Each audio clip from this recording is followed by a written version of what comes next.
Okay then, well, so take a look at these two setups here now. The one on the left hand side was your before, as we discussed in the session, sort of creating that capital Y setup.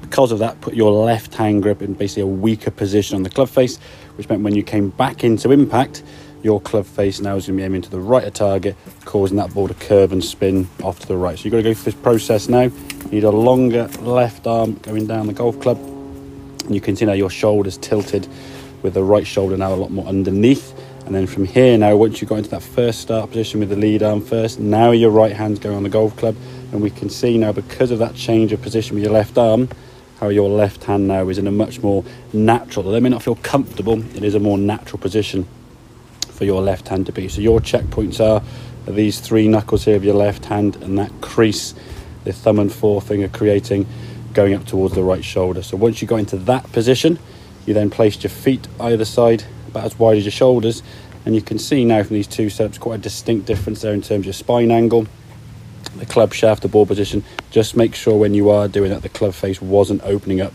to the right. And then from there, as I said, just make your normal swing at the moment. What we're going to try and see initially, making the same swing, is the golf ball initially going a little bit to the left, and then with some practice and over time, you'll then start moving your body differently. Obviously before, because the ball was slicing off to the right, when you swung it, you would tend to try and pull your arms to the left hand side and lean back on it. Okay, with this one here now, again, same good backswing here now.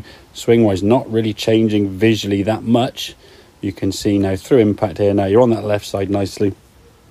Arms look a little bit sort of stiff and a bit tight here, but generally speaking, a much better follow through. But the key thing is with that setup, and you've got to just drill that in over and over again to the point where you can't get it wrong. So go through that sequence in each and every shot. Start off with the club first behind the golf ball, straight to your target.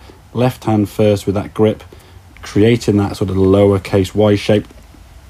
Once you're in that position, feet apart, nice and relaxed, and then swing the golf club as comfortably, as naturally as you possibly can. So I hope that all makes sense. Any questions, obviously give me a shout, and I'll see you next lesson. Cheers, mate.